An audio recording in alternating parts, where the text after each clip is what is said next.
Er is geen gebouw in Zeeland dat zoveel bijnamen heeft, zelfs nog voordat het er stond. Popo Palace, de Gouden Kooi, Ferrero Rocher bonbon. Vandaag was de feestelijke opening van het nieuwe politiebureau. En verder in deze uitzending. Neergeschoten man blijkt Mexicaan. En geen ruimte voor extra asielzoekers.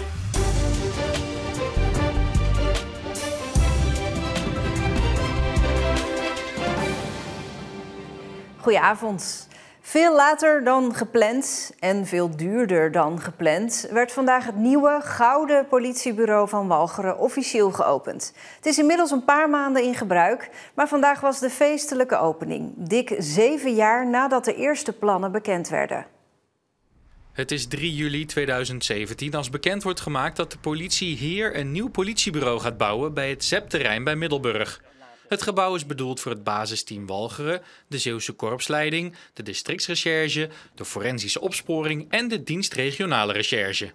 Eigenlijk zou het pand eind 2022 in gebruik worden genomen, maar al snel bleek dat dat niet haalbaar was. De opleverdatum werd daarop verschillende keren verschoven. De coronatijd gooide roet in het eten en zorgde samen met de oorlog in Oekraïne voor stijgende bouwkosten.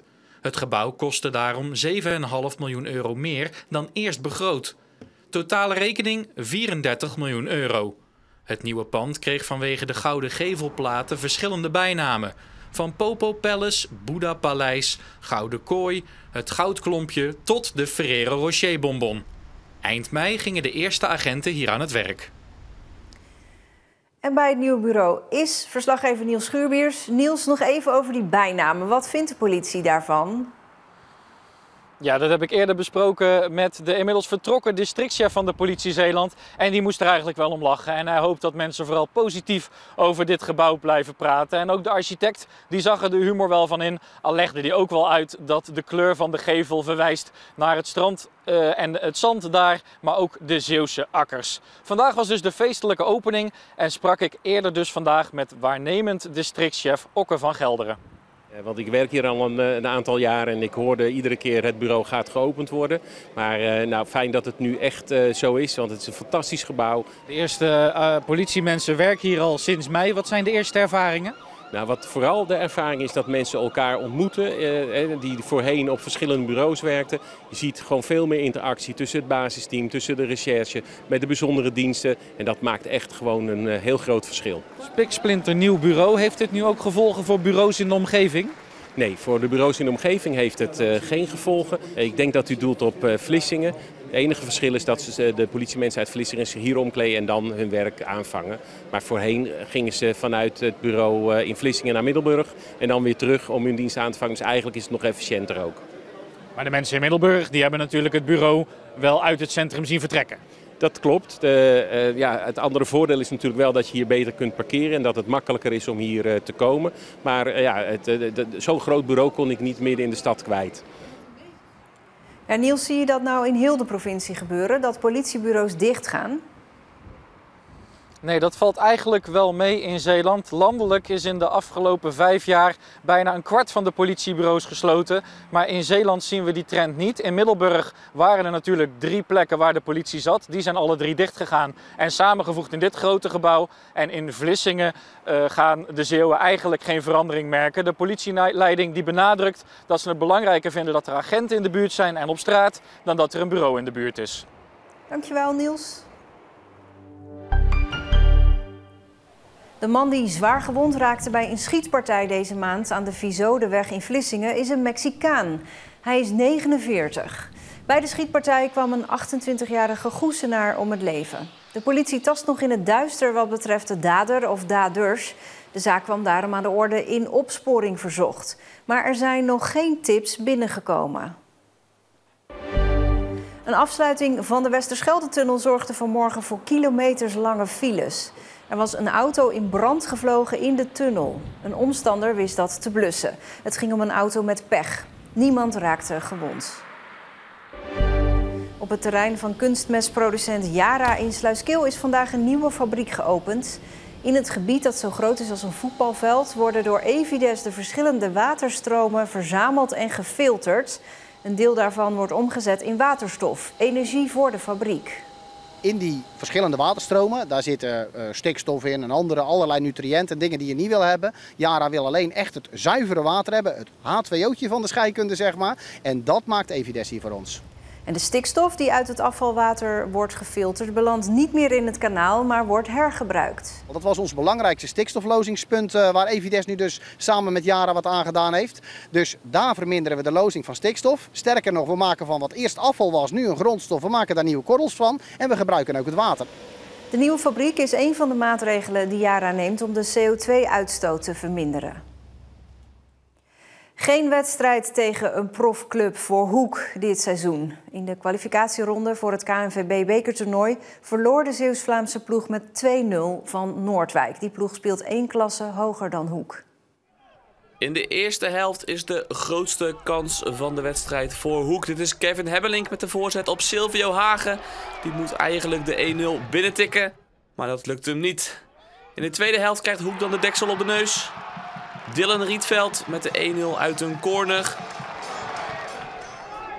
En in de slotfase wordt het duel beslist. In het voordeel van Noordwijk dus. Dit is Virgil Chinachou die de bal achter Milan Standaard schiet. Hoek uitgeschakeld tegen Noordwijk. Jammer dat je niet de volgende ronde haalt. En kijk dat je verliest, dat kan gebeuren. Je speelt tegen een goede tegenstander op een goed niveau, tweede divisie. Nou ja, dan zie je dat we nog een paar stapjes vandaan zijn. Zaterdag speelt Hoek weer in de derde divisie. Dan is Una de tegenstander op Sportpark De Noek. Zeeuwse gemeenten zien geen mogelijkheden om snel asielzoekers uit het overvolle aanmeldcentrum in Ter Apel op te vangen. De 13 gemeenten zeggen dat er wel gekeken is naar extra opvangplekken naast de huidige opvanglocaties, maar die zijn niet snel te realiseren. In Ter Apel wordt het maximum aantal mensen weer dagelijks overschreden, met het risico dat ze buiten moeten slapen. Overigens hebben tot nu toe maar 6 gemeenten in heel Nederland wel extra opvangplekken geregeld. De Zeeland Film Commission heeft samen met Friesland, Groningen, Drenthe en Limburg een gedragscode opgesteld. Die moet zorgen voor meer respect voor en samenwerking met de regio waarin series of films worden gedraaid.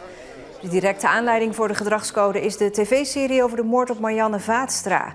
Die ging op het festival Film by the Sea in première, maar de familie van Vaatstra voelt zich er gekwetst door.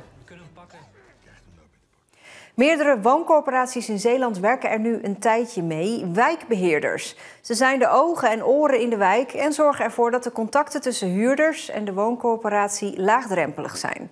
En dat is een succes, vinden ze bij Woongoed Middelburg.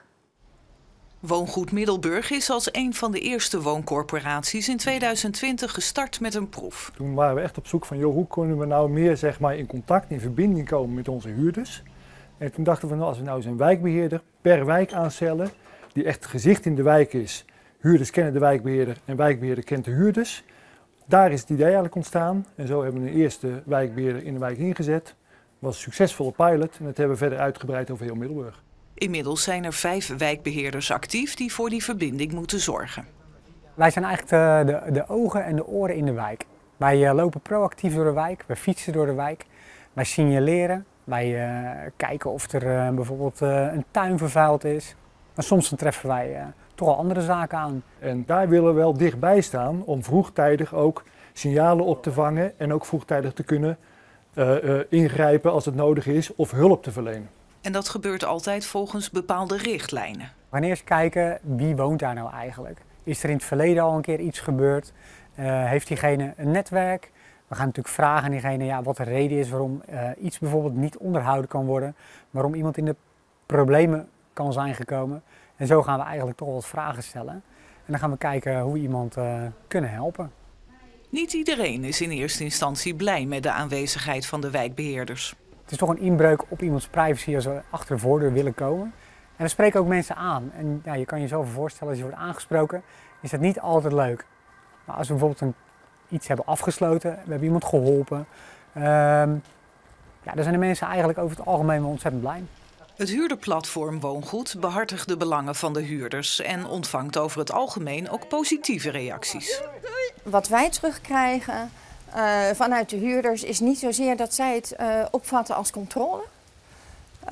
Maar meer zo van, nou oké, er is iemand op het terrein die ons gaat helpen met het oplossen van een situatie. De wijkbeheerders zijn volgens alle betrokkenen dus een meerwaarde voor de leefbaarheid in de wijk. Eigenlijk moet je het zo zien dat de drempel richting het kantoor van ons, dat die wordt verlaagd. Wij zijn eigenlijk degene die wel worden gezien als medewerkers van woongoed, maar we zijn veel makkelijker aanspreekbaar. Ook omdat wij in de wijk lopen, dus mensen hoeven er veel minder moeite voor te doen. Dus het is zeker een meerwaarde. Het maakt het contact tussen de huurders en woongoed gewoon laagdrempelig. De mensen maken snel contact. Het is een gezicht ook op een gegeven moment in de wijk. Wat mij betreft, of wat ons betreft, vanuit het huurdersplatform kunnen er nog wel meer zijn. Wat wij in ieder geval zien is dat huurders de wijkbeheerders weten te vinden. En dat is natuurlijk voor ons een heel belangrijk signaal dat het een behoefte invult. Dus dat is voor ons een reden om dat te continueren.